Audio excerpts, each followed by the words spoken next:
sosok Gibran yang masuk dalam kontestasi Pilpres 2024 ini Mbak Tika memang munculkan warna baru seperti yang tadi Mbak Tika bilang dan juga harapan baru.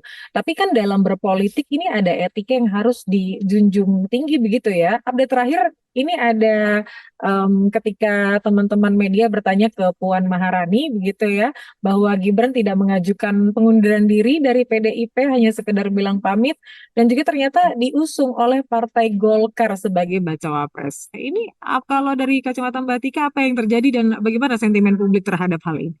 Nah, jadi ada beberapa sisi sentimen publik yang dia itu eh, yang terkait dengan Prabowo Gibran. Yang pertama itu adalah terkait sama politik dinasti. Yang kedua adalah keputusan MK. Kemudian juga eh, masuknya Kaisang sebagai ketum PSI dan kemudian dia mendukung Prabowo. Jadi di sini tuh ada sentimen negatif dan ada yang pro dan yang kontra.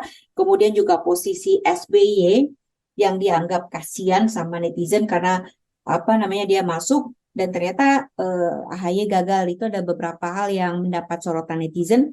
Kemudian juga ketidakhadiran Gibran pada saat deklarasi itu juga banyak dipertanyakan dan mendapat sentimen negatif.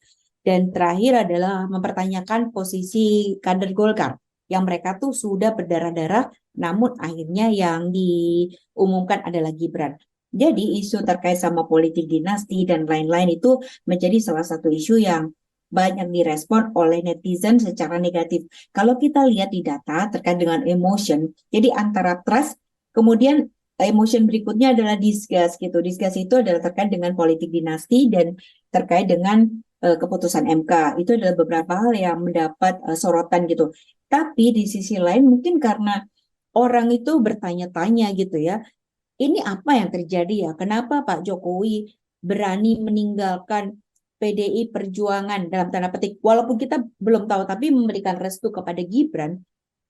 Dan ini kan artinya meninggalkan 22 tahun Pak Jokowi itu didukung oleh PDI Perjuangan, di mana pada tahun 2014 itu hanya PDI Perjuangan dan partai kecil lainnya yang mendukung Presiden Pak Jokowi sebagai presiden dan harus berhadapan dengan koalisi gemuk pada saat itu gitu. Jadi itu yang diingatkan kembali oleh netizen gitu.